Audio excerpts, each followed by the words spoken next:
મેમ્કો વિસ્તારમાં આવેલી ખાનગી કંપની એલયુબીઆઈમાં પગાર મુદ્દે તણાવ વધી ગયો છે। 500 થી વધુ કામદારોએ પગાર વધારાની માંગ સાથે હોબાળો મચાવ્યો।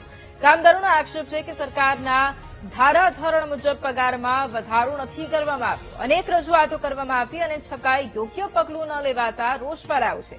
જો કે હાલ કામદારો સરકારી ધારાધોરણ મુજબ 18,000 રૂપિયા સુધીના પગાર વધારાની માંગ સાથે વિરોધ પ્રદર્શન કરી રહ્યા છે।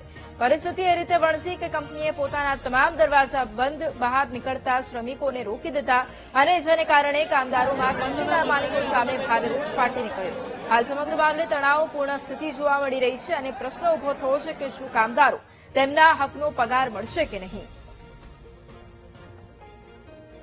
અને આજ મુદ્દે સંવાદદાતા દીપક ફોન લાઈન પર છે।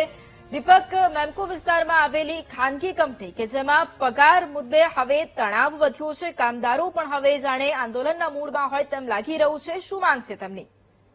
બિલકુલ જે પ્રકારે વેતન ઓછું મળે છે તે પ્રકારે આરોપ લગાવી અને જે કર્મચારીઓ છે લગભગ 500 થી પણ વધારે જેટલા કર્મચારીઓ આજે વહેલી સવારથી ધરણા પર બેઠા હતા અને જે મેમ્કો પાસે આવેલી ખાનગી કંપની છે તેના દ્વારા 500 રૂપિયા જ વેતન આપવામાં આવે છે। લગભગ 18,000 થી પણ જેટલું વધારે જેટલું વેતન આ લોકોને સરકારની જે ગાઈડલાઈન છે તે પ્રમાણે મળવા પાત્ર છે, પરંતુ તેમને આ પ્રકારે પગાર જે છે તે નથી આપવામાં આવતો। તે બાબતે થઈને આ તમામ 500 થી પણ વધારે જેટલા જે કર્મચારીઓ છે તે ધરણા પર બેઠા હતા અને તેમના દ્વારા અનશન કરવામાં આવ્યું। એટલે કે ક્યાંક જે ખાનગી કંપની છે તે મનમાની કરે છે અને જે ઓછોમાં ઓછું વેતન મળવું જોઈએ તે પણ નથી આપતી તેવો આરોપ છે। આ તમામ કર્મચારીઓએ હોબાળો કર્યો હતો। વૈભવી, બિલકુલ આભાર દીપક તમામ જાણકારી માટે।